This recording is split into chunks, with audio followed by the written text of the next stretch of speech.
Welcome back, everybody, to the Undercover Brony Whispers. Today, we're going to be tantalizing the ASMR market with two sweaty nerds talking about ponies.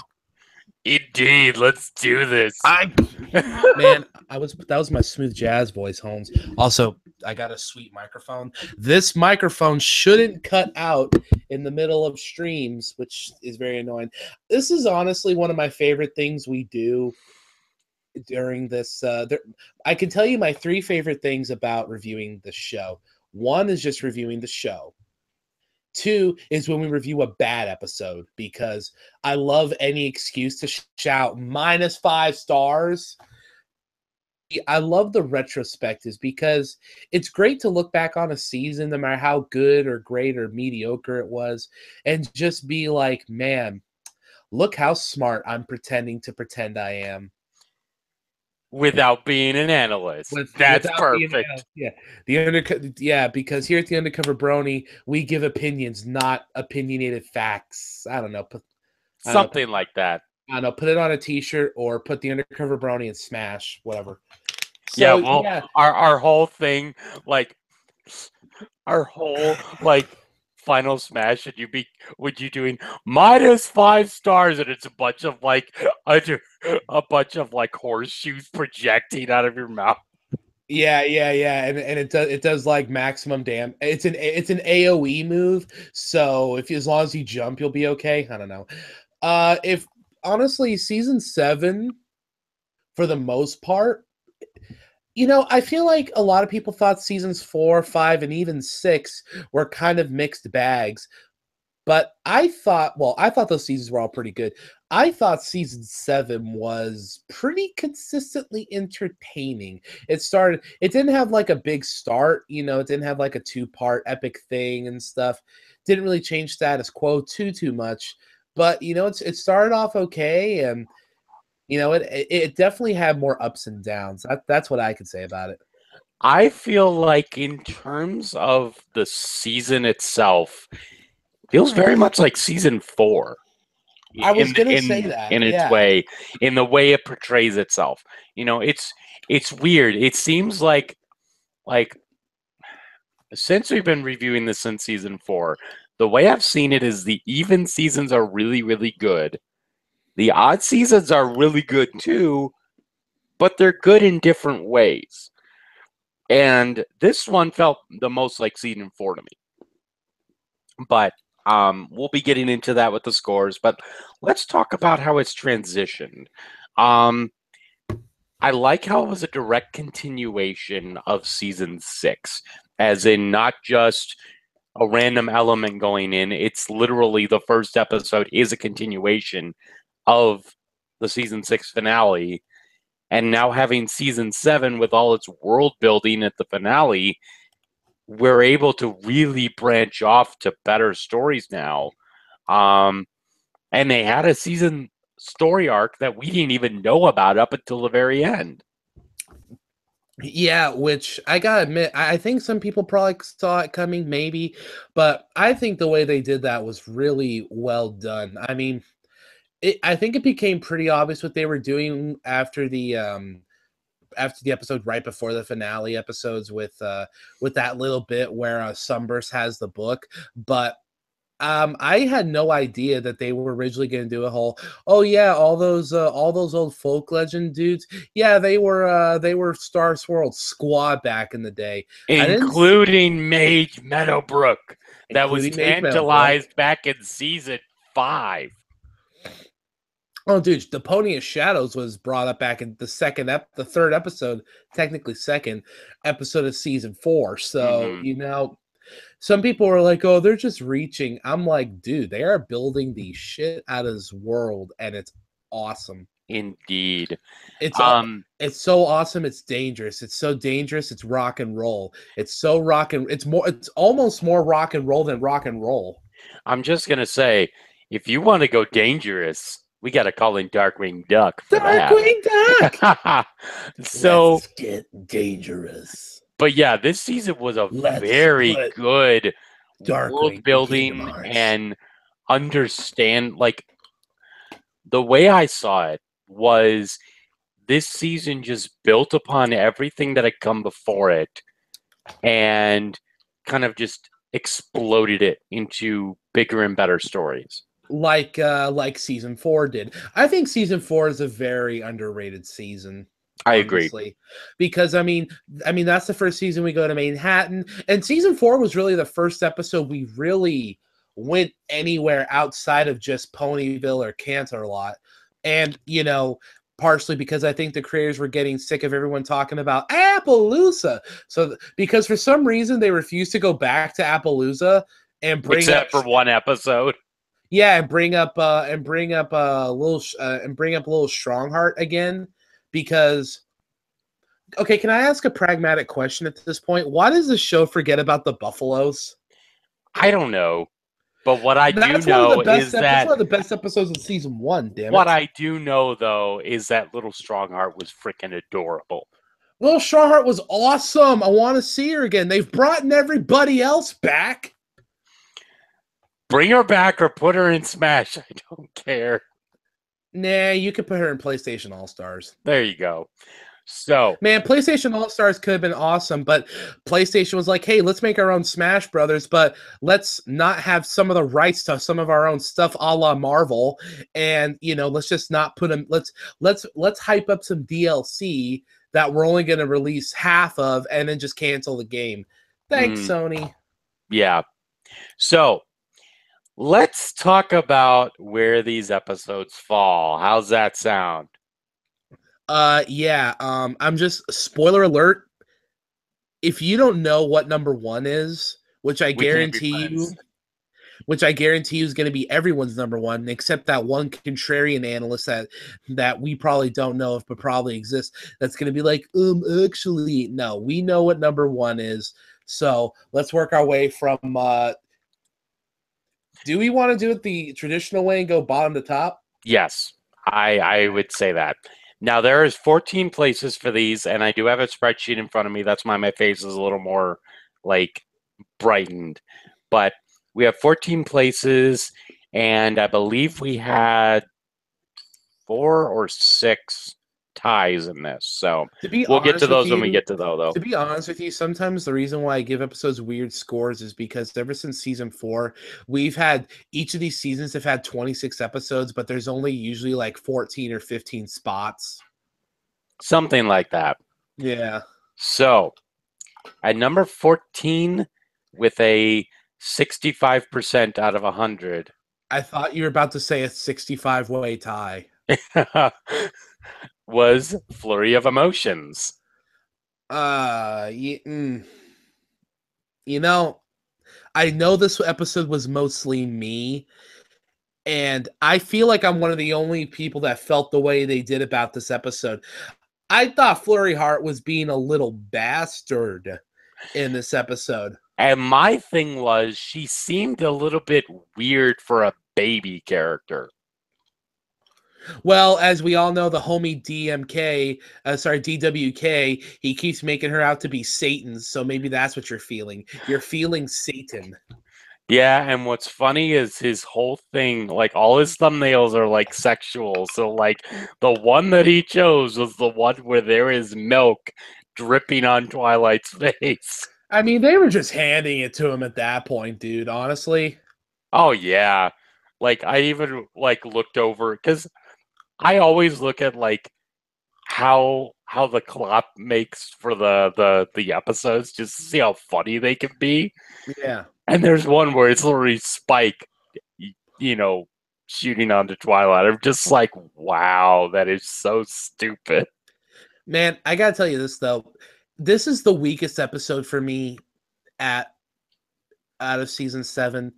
But you know what? There were still okay parts about it. Mm-hmm. I just hated the main focus of the episode. And I'm sorry, but first Cadence is like, OMJ, I'm so bored of the Crystal Empire, Pony Snapchat. And now her and Shining Armor are like, OMG, you know what? That is, I gotta be honest with you, that is one of the most real life sounding things, scenarios they could have come up with. A tired couple, tired of taking care of their troubled child, is like, okay, I gotta go to my hipster friend's art gallery.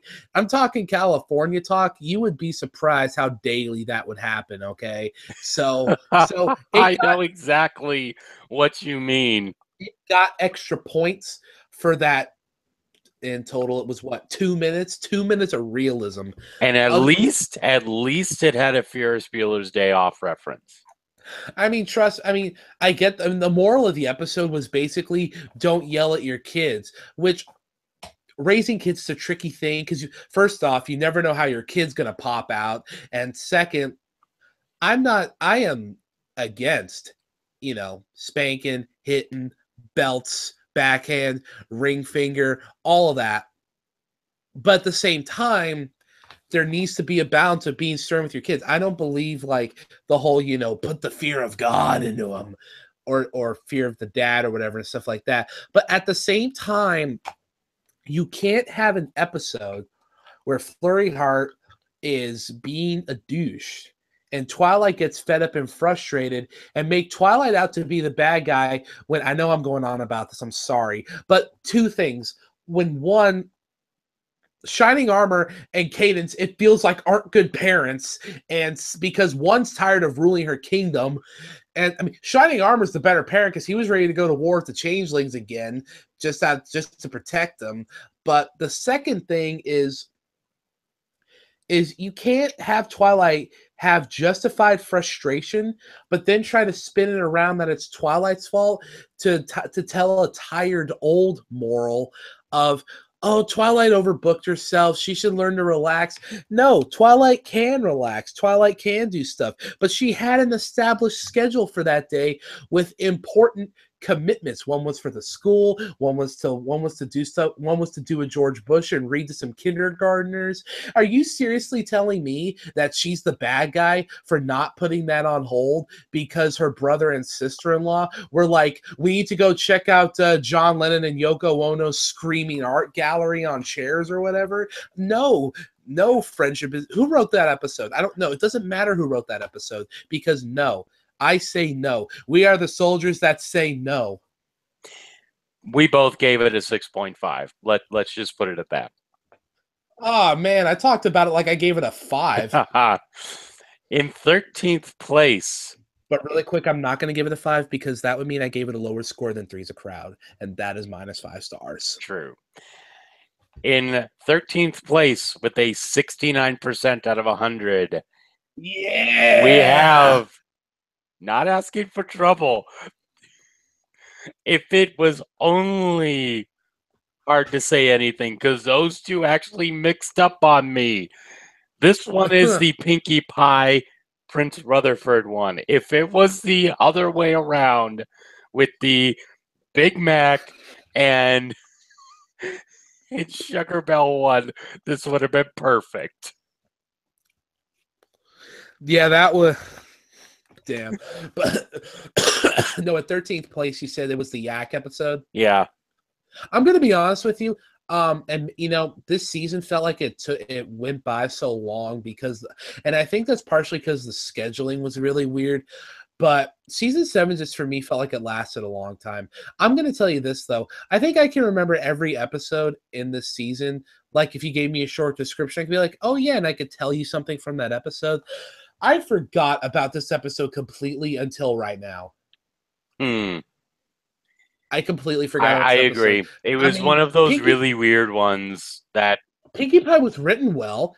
This season especially, the last few seasons, but this season especially, and the movie, it really felt like they were making a concentrated effort to have a correction course on Pinkie Pie's characterization. That's what I felt, because she was written good in this episode, but I don't know. The Prince Rutherford, he could have I get the conflict, and everything, but you'd seen it a million times before, and Friendship is Magic is really good about putting their own spin on things. But it doesn't really. The locations are kind of static, and the resolution was ass. So it was just it was just an episode. I mean, at least the Flurry Heart episode was bad, but this was just an episode. Yeah, it was just kind of there. So we have our first tie.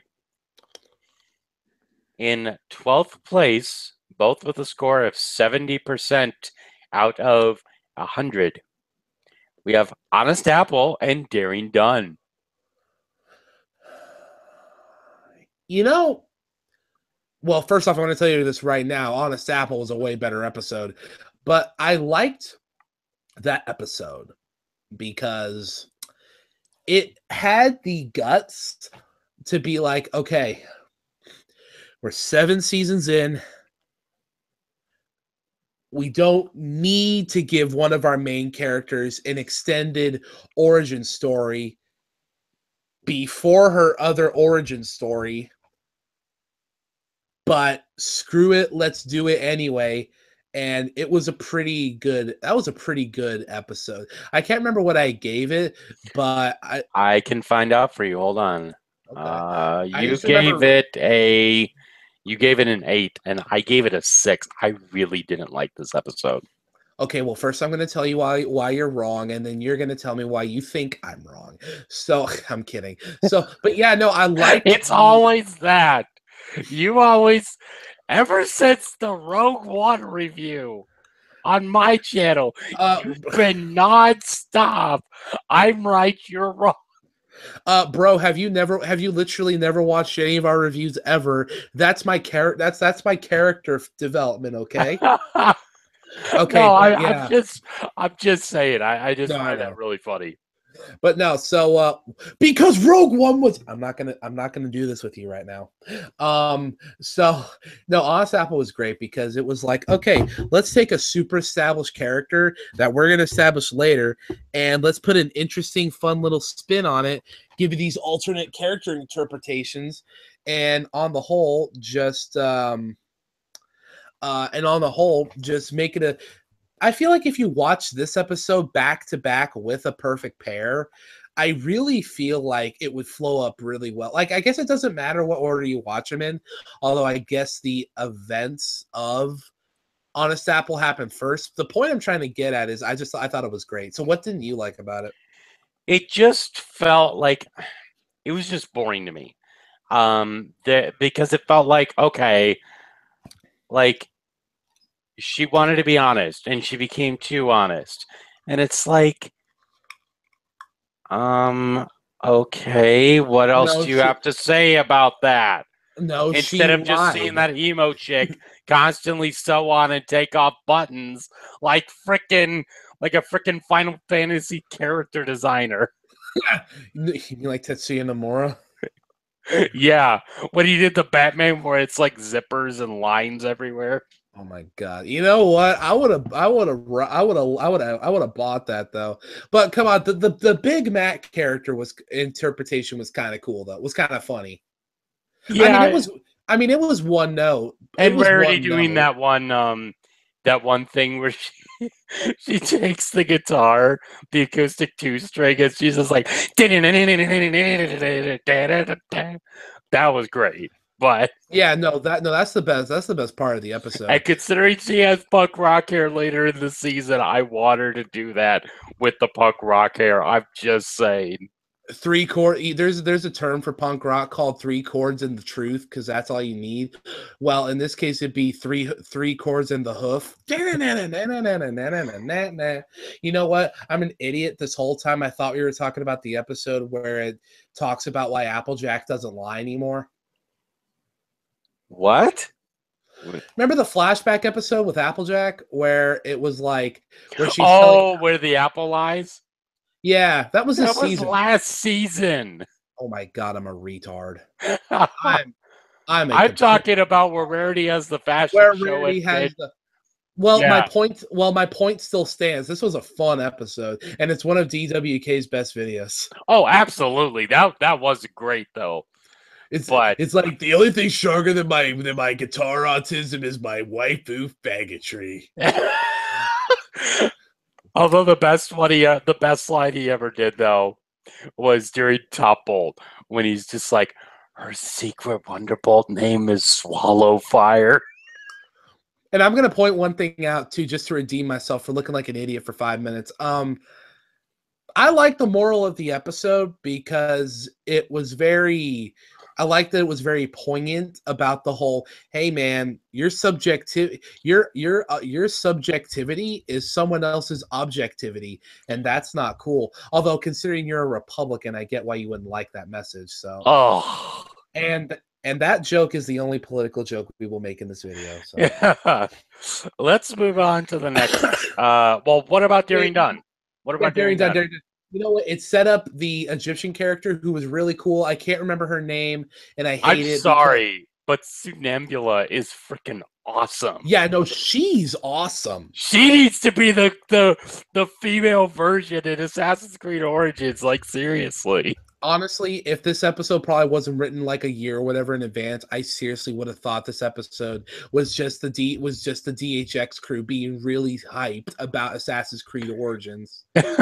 I know, right? But you know, and I said this in the review. Was never big on the Daring Do episodes. The original one in season 2, the Daring Don't was probably my favorite one. But that one, the fandom episode was the one with Patton Oswalt. That was okay, but they've just always been meh to me. I've always liked the character of Daring Do, and I've always liked those kind of episodes. So I understand why you don't like it, but like, let me look over. Funnily enough, there's four Indiana. Funnily enough, there's four Indiana Jones. It's funny. With Honest Apple, you gave it an 8 and I gave it a 6. With Daring Dunn, it's the exact opposite. You give it a 6, I give it an 8. That's funny. You know what's kind of funny? There's 4 Indiana Jones movies, but there's also 4 Daring Don't episodes. So whenever the 5th one gets made, if they're actually doing that, then they'll probably do a 5th Daring Don't. What are they going to do with Harrison Ford then? Are they going to kill him off like they did in Force Awakens? Except instead of a lightsaber, it's that guy from Cairo coming back, and he just he like stabs him with the sword. Dude, that'd be kind of sick, no lie. That was an awesome scene from the first movie where he's just waving his sword around, and all of a sudden, and he's like, "Okay, fuck this shit." Pulls out the gun, bam. Yeah, and he's like, "It was just a flesh wound." Okay, let's next is spot 13. 11 actually. 11, yes. In 11th place with 71%, we have Rock Solid Friendship. Another mod episode. These mod episodes, even though this is only spot 13, they're all still pretty 11. Good. 11, I'm sorry. Even though this is only spot 11, all of her episodes are good. I mean, hell, in season 4, wasn't it? She was her episode was our number 2 or number 1 favorite. I think it was number 2 or 3. No, something no, like it was that. 2 or 3 because number 1 was the finale, obviously. Which, but yeah, no, this episode. Man, Starlight has so many waifus at this point. It's ridiculous. I like she's got as many waifus as Sunburst does, and they're all the same waifus. I'm just saying, I've never been a big fan of harem animes or polyamory, but it's getting to the point to where I think maybe MLP is actually a polyamorous agenda, and the season 14 finale is going to be Sunburst, Twilight, Maud. I don't know, probably Trixie and what's her name, Moon Dancer, being in a 6-way marriage. I'm just gonna say though, that whole thing, like DWK did the best thing with her and Trixie though. It's like it's part of the Flurry of Emotions one where it's just like, why can't Starlight do it? It's Spike's just like, well, it's because within a half-mile radius of Trixie's carriage, you could just smell female excrement and alcohol. I get some alcohol. Alcohol and dance. I was just gonna do. I love that band.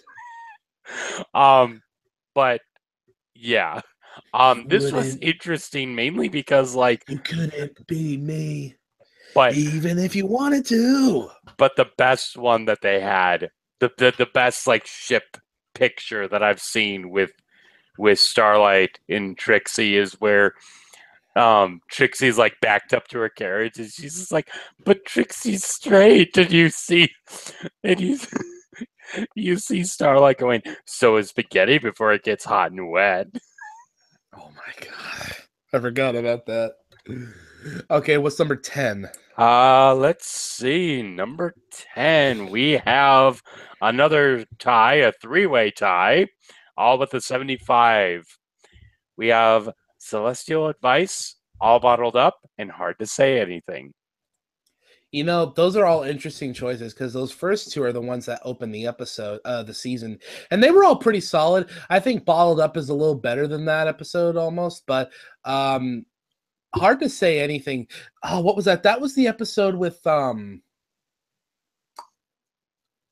was it? What was the main thing in that episode? That was the one with Sugar Bell and Big Mac. Sugar Bell. Yeah, that's right.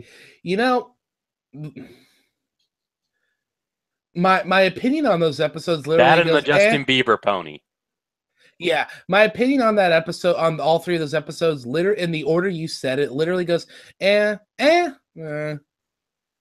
something like that. Like the Big Mac episode, like it knew it was being kind of dumb and cliche, and they still had fun with it, but it was still kind of whatever. And no, I'm not bitter that they killed off that they sunk Mac's ship with Marble Pie, so they couldn't. So or they couldn't with Cheerily, or with Fluttershy. Well, the Fluttershy one, I always thought could fuck off. Okay, but what I find funny though is, do you remember that picture I sent you? Yes. Where it's the. I wish I could find it. Actually, let me see if I can find it. Keep talking. Okay, so Celestia Advice. Celestia was awesome in that, especially when she was like, I didn't know my name was what'd she say, an exclamation or an expression. I was not aware I was an expression. Yeah, I thought it was a bit of a ratings trap cheat where they were like, they teased, oh my gosh, Starlight Glimmer's gonna have to go away. But then, like, after another, 8 minutes, the episode's like, bro, we weren't really gonna write off Starlight like that. Come on, homie. She's basically the new character, the new main character.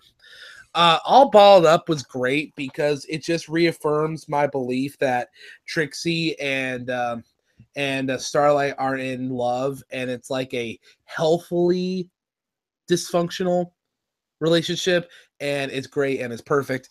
Hard to say anything. Like, the song's okay, and some of the stuff Mac does is hilarious, and his moments with her and Sugar Bell are really sweet.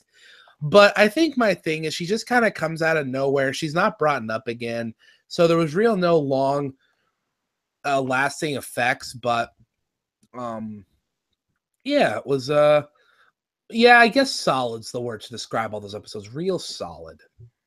Yeah, I can't find it, but it was literally where Cheerily, Marble Pie, and Fluttershy were all like curled around Big Mac.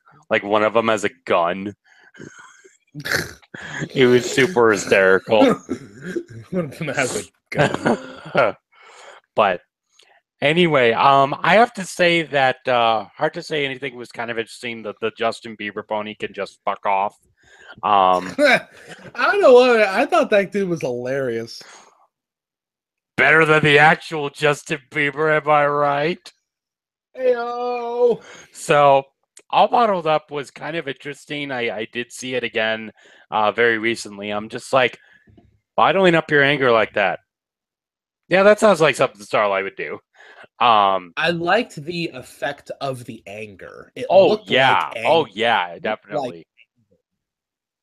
And then Celestial Advice I loved. It was just a beautiful season opener, and how even though Celestia was giving advice to Twilight, Twilight was still being reserved and held back and letting Twilight come up with their own decisions.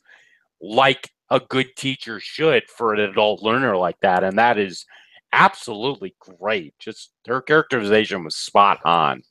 It was. I gotta give him credit on that. Yes, it was. Indeed. So, in ninth place with a 76 out of 100, we have Fluttershy Leans In, the Sanctuary episode. Sanctuary. Is there a band called Sanctuary that's really good? No, but one of the Kingdom Hearts theme songs called Sanctuary, and it's awesome. And Sanctuary is a meme from Hunchback of Notre Dame, but actually I think there is a band called Sanctuary. I don't think I've listened to them. They're probably a Christian rock band with really good music production. What the hell is it? Christian bands get all the nice music production, like almost country music level production. They don't get a lot of money or sell too much, but they have really nice production. It's not even fair. Well, hey, Skillet got like triple platinum at one point. Yeah, but that's because Skillet sold out and started writing actual rock and roll, not just Christian grunge. Ugh. Or the Nine Inch Nails ripoff that was Alien Youth. It was a good album. Yeah, it was a great album. That was a good album. That was a good album, but it was totally a Nine Inch Nails rip. Oh, definitely. But yeah, but Fluttershy Leans In. I remember when the episode came out, we were talking about it, and I mentioned how it really felt like the closing of Fluttershy's arc, and I still stand by that. I really feel like if you encompass, Dragonshy and Putting Your Hoof Down, the Breezies episode, and Flutter Brudder. I think I'm missing one, but I think it kind of does this. I think it does this neat little 5-act play thing, and I think it sums up how her characters evolved over the years. And when she takes things into her own hands, and Friendship is Magic has a habit of doing an episode where they're always like, leave it to the professionals. Your personal opinion doesn't matter. Well, this episode, right away, they're like, dude, these are some professionals, but they don't do what she wants. Mm-hmm. And she's like, dude, that's stupid. Piss off. And she makes her Sanctuary. It just felt like a nice little. If you had told me that was like they were writing off Fluttershy a la Mr. Hooper or something like that, I almost would have bought it, because it just felt like it's such a conclusive episode to something. I don't know why I felt like that. That's just the vibe I got from it. It was written good. It was acted well, because Andrea Lemon was all good. Yeah, definitely. So, once we get to this next spot, I'm going to have you talk. I need to turn on my air conditioner because it's hot as balls right now. It's cold as shit over here. Well, maybe that's a good thing. In 8th place, we have another 3-way tie, all in 80% out of 100. We have Discord and Harmony, It Isn't the Main Thing About You, and Marks and Recreation. Oh, geez. Okay, so It Isn't the Main Thing About You is a funny one, because man, it's just weird to put in the words, because clearly I remember all the episodes really well and stuff, but I was about to say they all feel like the same episode. They don't feel like all the same episode. Of course they don't. That's stupid. I'm stupid. But, I'm trying to think of a way to accurately describe. I'm trying to think of an accurate way to accurately describe them, to kind of illustrate what I'm talking about. Like how it's not that they feel like the same episodes, but they just kind of feel like right in the same place. I'll tell you this, though. I think it's really weird. I think it's interesting how all these episodes have like really long title names. That's funny. Oh, you're back. Yeah. Okay. I was just telling everybody how I almost said all these episodes feel like the same episode, not just because they tied, but there's just something that feels really similar between all of them, and I know you kind of get what I mean. Yeah, in certain ways, except for It Isn't the Main Thing About You, felt a little bit more out there than the other two. Yeah, well, what do you think of the episodes? Because I'm having a hard time elaborating what I think. Well, I would say Marks and Recreation was interesting mainly because of the brotherly aspect between Rumble and Thunderlane. Yeah, And that part was interesting. that was fantastic. I thought the writing was a whole little inconsistent, but it was good. the whole Cutie Mark camp thing was kind of interesting. In the way like Rumble is a master manipulator. Like if if Sweetie Belle and Rumble got into a ship, that would be the perfect thing because they could pull off the greatest supervillain heist of all time. I'm just saying. You mean Rumble Bell Rumble Belle, yeah. or Um, Sweetie Rum? let's get Sweet ready to rumble with Sweetie Belle. That actually sounds pretty good in my eyes. Discord and Harmony was interesting simply for the fact that Discord wasn't himself and he would literally fade away, a la the oh gosh, why can't I think that the Fat Albert movie? Yeah. And then they go beat Bill Cosby and they're already starting to fade. What's that? A dividend? I'm sorry, I love that movie. I really do. No, it's a good movie. And it isn't the main thing about you. Punk Rock Rarity is awesome. And the fact that her whole conundrum of this episode was she previously showed different perspectives and now she had to live a different perspective was a beautiful it was beautifully cast in that regard and it was just great, you know. But yeah, that's kind of how I see it. So does that give you any more clarity to talk about it? Yeah, no, it does. Out of all of them, I think I feel like the Rumble episode could be the stronger one, but at the same time, the Cutie Mark Camp episode, no, wait, not the Cutie Mark Camp episode. What the fuck am I talking about? Marks and Recreations. That one I think had a more like a more consistent plot. Mm-hmm. Well, as far as writing goes, but yeah, I don't know why. Like I remember liking the episodes okay enough. I just can't really. I just can't remember really. I'm gonna sound so stupid right now. I remember liking them. I just can't remember why I liked them. Well, main thing in Marks and Recreation, both of us gave an 8 for that to get a 16 out of 20. Yeah. With Discord and Harmony, you gave it a 7.5. I gave it an 8.5. So yeah, that sounds about right. So in that aspect, it was kind of like, yeah, they seem to be all around similar, but in different ways. So in 7th place, we have a quadruple tie. We have a 4-way tie for this one. So all with an 83. I will say this though, with Discord and Harmony, I gotta agree with DWK. That episode is the least assholey that Discord has ever been. I agree. Yeah. But this 4-way tie, all with an 83 out of 100, we have Forever Philly, Campfire Tales, Once Upon a Zeppelin, and Secrets and Pies.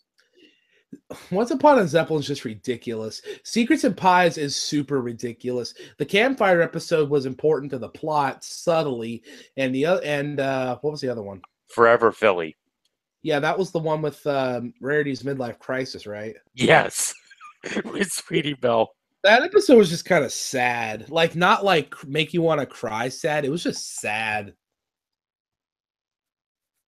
I'll say this though, the whole thing with that, and let me bring up the list again because I will say the reason it's brought to that level is because I gave it a 10, but you gave it a 6.5. Which episode was that? The one where Rarity is having the midlife crisis about Sweetie Belle. Oh, yeah, that's right. You gave it a 10. I gave it a 10 because it felt just really nice, free-flowing. You didn't like it, but I think part of that was because I grew up an only child. You grew up with siblings.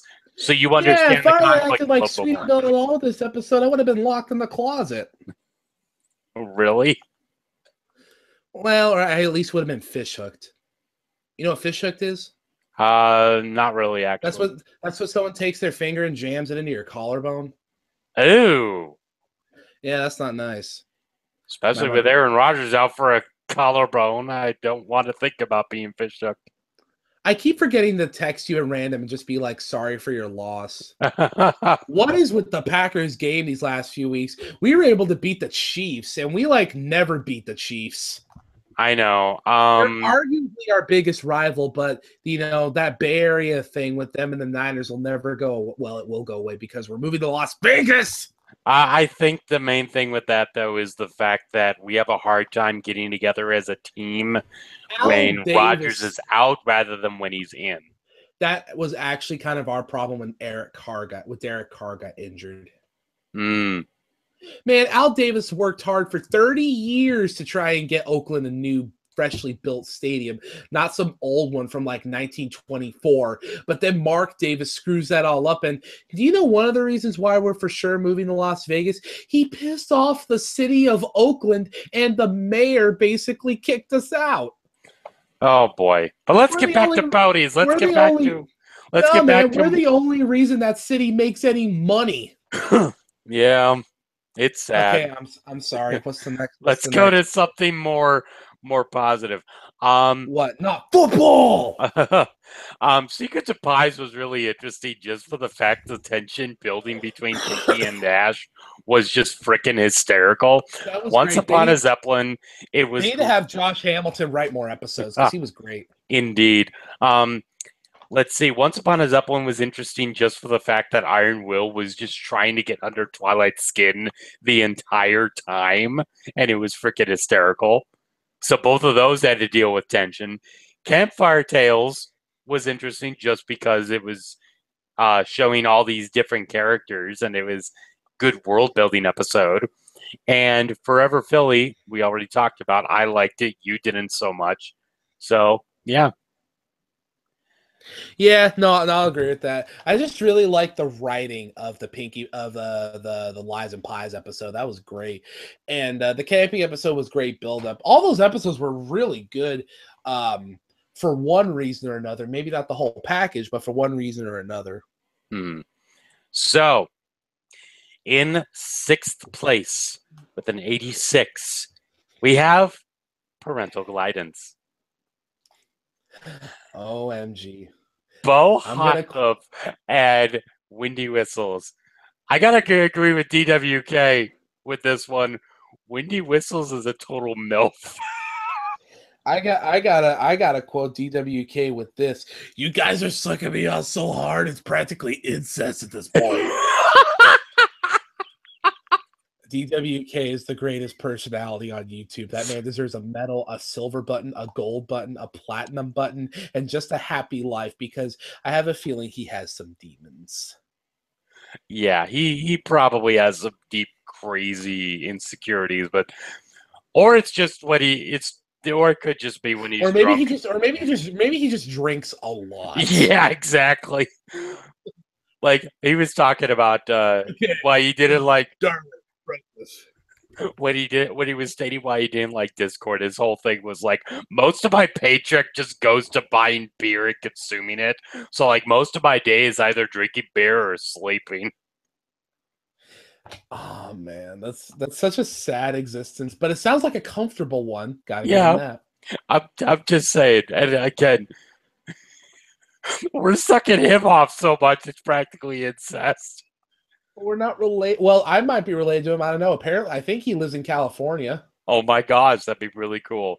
Man, if I ever met DWK, that'd be one of the greatest moments of my damn life. That would I'm being serious with you. Even better than meeting me? Well, I really am. I was gonna say it would be up there with meeting James Hetfield. Master. What's the next one? Let's see what we have for the next one.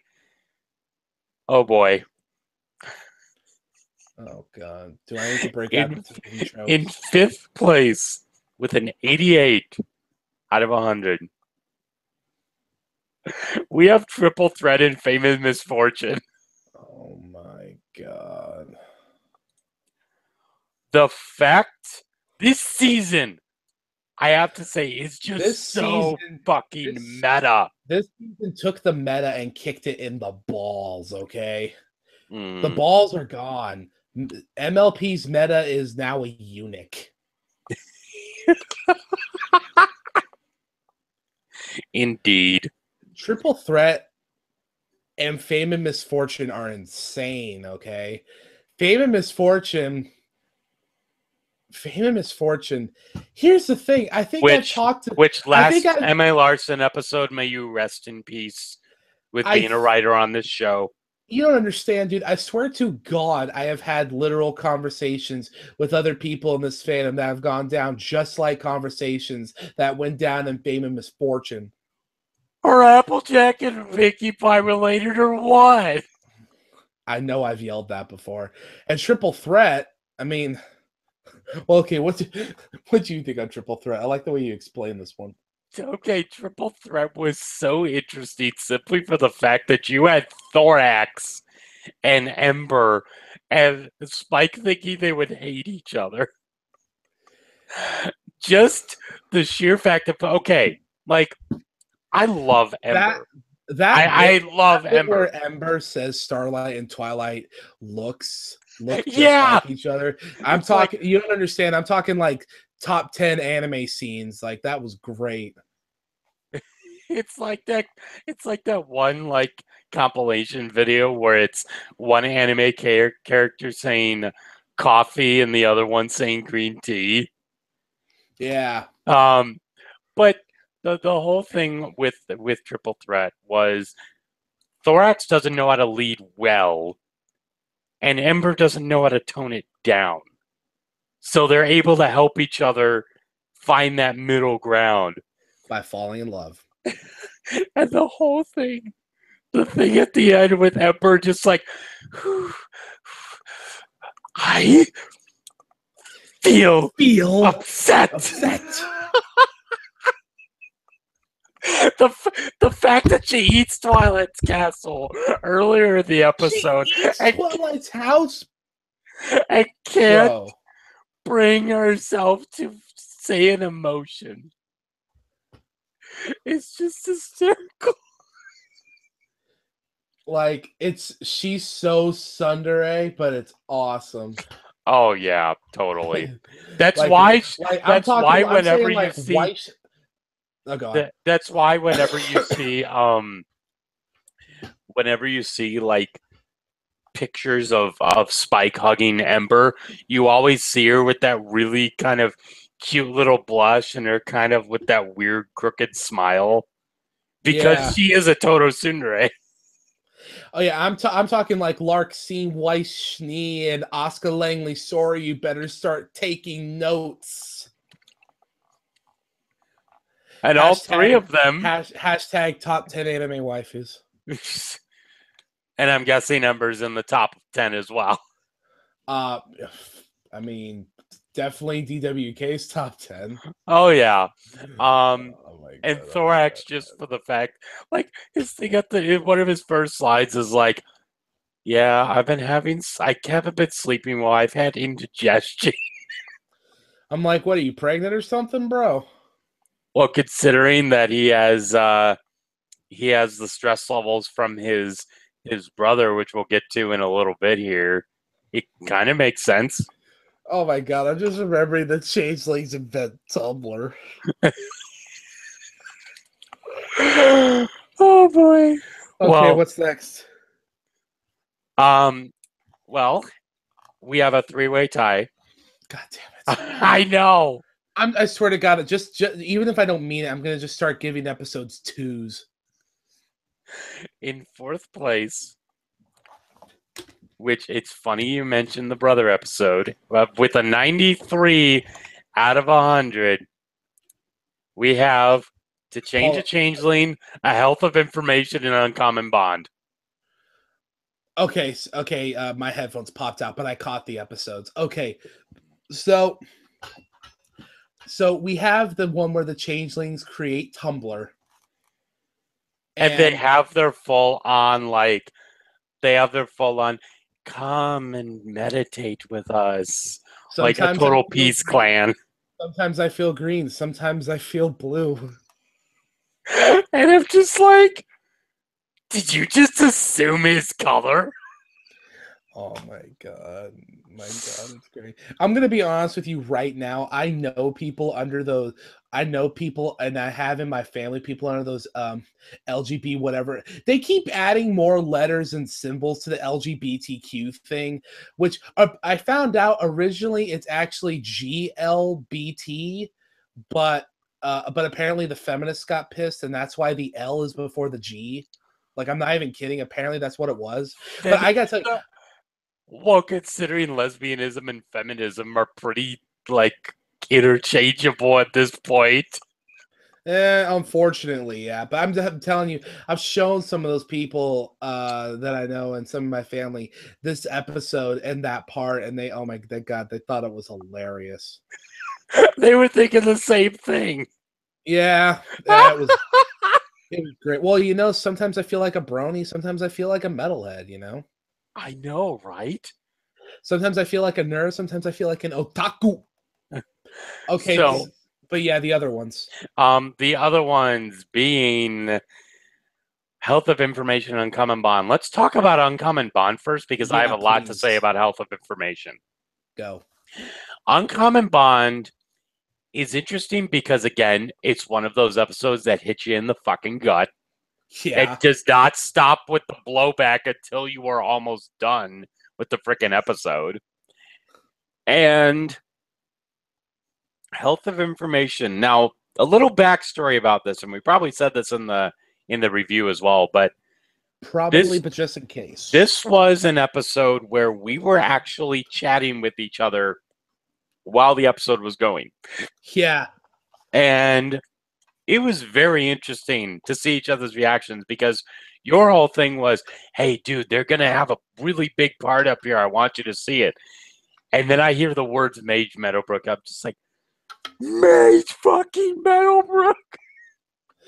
But what I was talking about was the fact that Zecora doesn't have to rhyme; she chooses to rhyme.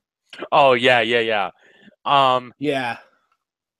But it was, but like, this episode was fucking dark. yeah. Especially Fluttershy for a almost straight up died. Fluttershy episode. She literally spinning towards the ground with angry hornets on her tail. I mean, this was a regular episode. It came out of nowhere. It wasn't a finale. It wasn't a premiere. I think she was in less danger in the movie, if I'm honest with you. And yeah, she almost killed herself. And then Twilight, she's sounding like pretty much half the adults from the original Nightmare on Elm Street. She's just like, Fluttershy, get some sleep. And again, as the senpai DWK pointed out, Zecora's dying. Why doesn't anybody care? And then it's like, oh, I didn't hear when you said that. I thought she was just like tired or something. Hey, then I could get the big sleep, so I don't have to play this game. And I'm not talking about the Salvador Dali. Freaking John. Really? Dude, I'll reference JonTron till the end. Yeah. That's great. But okay, so the Wealth of Information, that was a great world build. I think out of all the fairy tale episodes, that was probably the best one. The fairy tale wasn't the main focus, but it was very interesting. It set up a lot of the parallels between her and Fluttershy, and it was just good. It was just really good. I agree. So we're now down. Oh wait, the other one. To change Uncommon Bond. Uncommon Bond. So, yep. Yeah, go ahead. No, I already talked about this. It's your turn now. Oh wait, what was Uncommon Bond? The one with Sunburst. I know. Yeah. No, I literally my whole I still say basically what I said in the review. Sunburst has a million waifus, and that episode it wasn't as dark as A Wealth of Information. Well, it was a different kind of dark. That the other one was dark because two major character, well, one major, one side character almost died, and the other one was dark on a psychological level because it really lets you know how Starlight Glimmer's mind works because think about it. She had to look up components for a spell. She had to put the spell together. She had to think about the spell, practice the spell, get the thing set up for the spell. And in the time she's doing all that, which took hours, and in the time that she was that she got Sunburst stuff and was telling him about it, not at one point did she think that maybe this was a weird, wrong, or bad idea. Mm-hmm. So it was a great psych episode, and yeah, it like I said, they were two different kinds of dark, and it was, man, I love it when this show gets subtly twisted. It's great. Yep. So we are now at the top three. It's the final Top three. Third place with a 95 out of 100.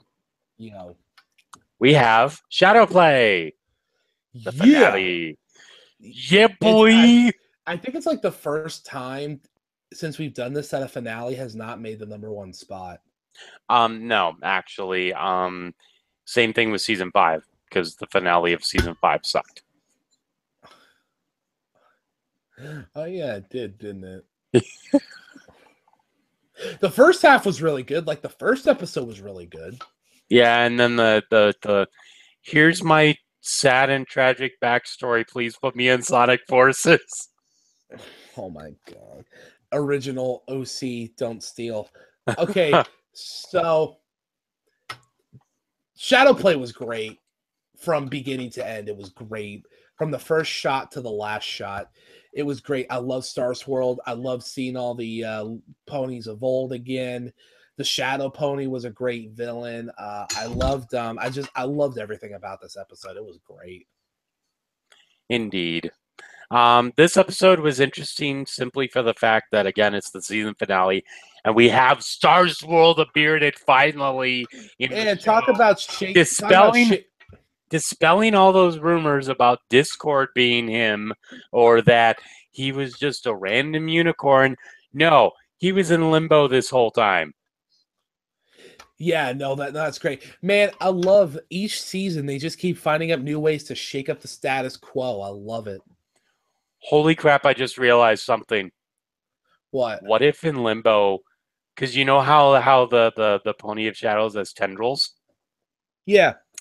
What if Don't you dare. What if what if you are playing Star Scroll the Bearded in the limbo game and the spider is the Pony of Shadows?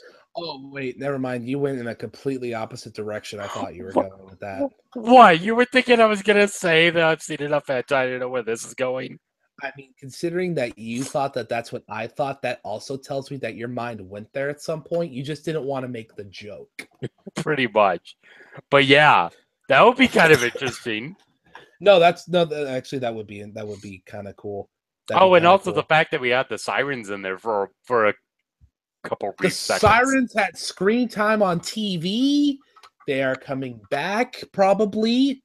They're probably going to get a face turn because everybody else does except for Tyrek, Chrysalis, and Sombra, but he's dead.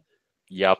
But it's gonna be, dude. What if if they're like one of the main? I know apparently all of season 8 got spoiled already, but I don't even want to look into that. But dude, if they're like a driving force behind an entire season, that'd be amazing. Oh, absolutely.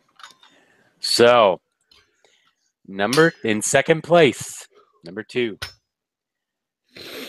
with a 100 out of 100, we have A Royal Problem. The Good princess God. Episode with Daybreaker. This episode. Can I just say, yes. Yes. This episode was practically perfect. It was a 5-star episode. it was great. Just I loved the ship. I loved everything they did with the princesses. I loved what they did with Starlight. Ballerina Twilight's adorable, and she was kind of funny, but I hate how she refuses to just trust her friends. But at least that ended up biting her in the movie. That was great. But yeah, no, it was. Oh my god, I love this episode so much. It was amazing. Oh, it was so good. Just the fact seeing that that we had a Royal Sister episode where Luna bites a freaking pineapple in half. Yeah. Or SpongeBob. But hashtag top 10 anime deaths. But this was just so good. Just Freaky Friday, motherfucker. Dude, that's not my sister. That's not Nightmare Moon. That's my sister's old MySpace profile. Oh my god. That was where most of us fell in love with DWK. Yeah.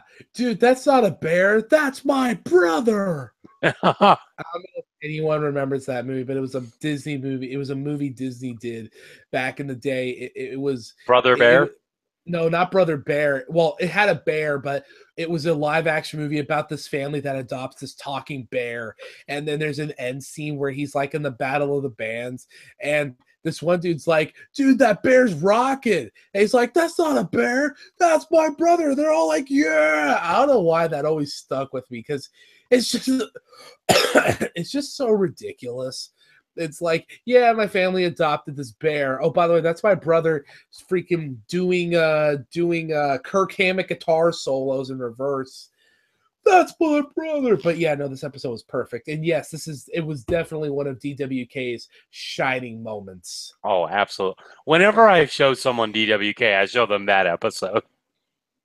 That's a great one to show. Absolutely. That one, or the one with Applejack and the Fashion People was pretty good. But yeah, no, that is definitely the episode to show them. Yep. And in number 1, you should have all known about this. And we broke our own rules for this one because it was just that good. This is the best episode of the entire show. Hands down. This dethroned Sleepless in Ponyville for me. Not by a lot, but it did. At number 1 with 110%. The most awe-inspiring episode of the entire show. The Perfect Pair. Oh, wow. Oh my god. 11 out of 10.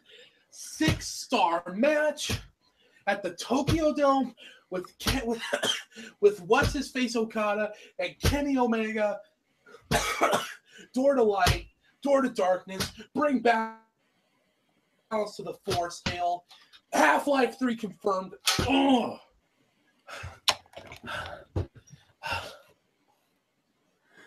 If a Royal Problem was basically perfect, a perfect pair is perfect. Beginning to end, it's great. The song, the acting, William Shatner, it was amazing. It was great. It was fantastic. It was out of this world, Jonathan. I agree. Hold on. Okay. But yeah, no, that was a great episode. It was amazing. Absolutely. I rewatched it like 8 times. Mm-hmm. So, this episode to me is just so beautiful, so poetic, so much symbolism that I cannot even describe how good this episode is. I'm at a loss for words. This episode is so beautifully portrayed, so down to earth, and the fact that this is something that the fan base has been wanting since the beginning, and even more so since season 3 with the Falling Stars being confirmed to be AJ's parents. The way they handled this was so beautiful. the way that they have it in the perspective of Romeo and Juliet, and the way that the mother and father, that these two characters, that Buttercup and why can't I remember his name? What the fuck? What is wrong with me? You're talking about Mr. Apple. Yes. Yeah, his name was oh my good God, hold on. I can't believe this. We're talking about how beautiful this episode is, and I can't even remember his name. What is wrong with me? We're gonna find out. Okay, one sec. Perfect Pair, starring. Son of a bitch. Hold on, it's coming. The name was Bright Mac. Bright Mac, yes. So the way that Bright Mac and Buttercup respected each other, this felt like a love story for the ages. It's just so good. It's so good, you guys. Bright Mac respects women. Yep. So, now that we have that out of the way, you want to talk about some of the fandom junk that's been going on? Oh, Jesus Christ. Okay, yeah. You've kept your finger on the pulse a little more than me, but yeah, walk us through it. We'll bullet point this. Well, first of all, DWK became popular, so that's the biggest. I know. That's the big thing of the year. Thank the based god. But I feel like my phone's getting low on battery, so I'm plugging it in. I'm like late here. Plug it in. But the thing with the fandom here, I was going back and watching. The Elements of Brony this year. And episode 5 should be coming out soon, so I'm excited about that. But about what? The Elements of Brony. Oh yeah. The one that Neil X was doing. Yeah. To see the love and compassion on especially with Digibro and Tommy Oliver, and the fact that they just left on a whim, it makes you wonder if they were actually there to begin with. You know, it's sad. You mean in the fandom and not just on the bandwagon? Exactly. Yeah, no, I didn't watch that, but I was told about their attitudes about it, and obviously, and I was one of DigiBrony's original subscribers. Like when he was getting, like when I was, coincidentally around the time I was starting, he was starting. I mean, I didn't have no structure or whatever, but yeah, and I wasn't good. But yeah, I remember when he was starting out, and man, he was just so full of energy and good points and objectivity and creativity. And he had a real knack for piecing things together. I mean, yeah, I remember coming across like others like Brony Curious and there's a whole bunch I can't remember anymore. But yeah, man, it's interesting to think about, but it's just sad. Indeed. But what I'm gonna say in terms of this season specifically, the only ones that I've really seen uploading anything have been Dr. Wolf. And that's a little sad. Yeah, none of them are really around anymore. I mean, some people are like, the show dropped in quality. I don't know what the hell they're talking about. It has its ups and downs, but I think it's far from the seasonal rot that they fear it is. Oh, it's nothing like that. You know, it's not SpongeBob or recent episodes of Family Guy or The Simpsons. Very true. Didn't The Simpsons like 2 years ago, didn't they celebrate 500 episodes? 500 episodes, yep. The only good joke in that one was where they all we have to watch is Fox, and it's literally a fox. That's the only funny thing. Yeah, basically. But yeah, it's been pretty quiet, honestly. Little things here and there, but nothing major.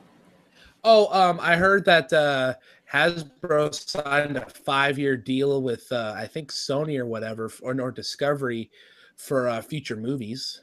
Well, hey, we also got the movie this year, so that's a big thing. Yeah, the movie was really good. Absolutely. Tempest was amazing, and if you want to see what we thought, check out the video. I'm putting it in the title card. Just saying. Let's hope I remember this time. Hashtag no promotion like self-promotion. There's no business like show business. I mean, if you can call this show business. Something along those lines. Yeah. But yeah, this was a great season. I'm excited. Yeah, I can't wait for the next one with Chrysalis. Chrysalis. Yes. Chrysalis. But yes, I'm very, very excited. But it's good to have a little bit of time off. I'm just saying. Yeah, because again, our lives have been pretty hectic. I mean, we'll always make time for this review thing, but yeah, we haven't been happy campers for a while. Yeah. So we're gonna take a couple weeks off before going back to older episode reviews. Yeah. Mainly for me to clean up my playlists and stuff so that we can get that all settled. Your playlist. Yeah, I'm serious. No, I know. I trust me, dude. I got like a million playlists. Yeah. But yeah, signing off for the final time this season. That's it from me, John. And me, Snakeskin. And we will talk to you guys later. Peace out, Dragon. Buy the t-shirt.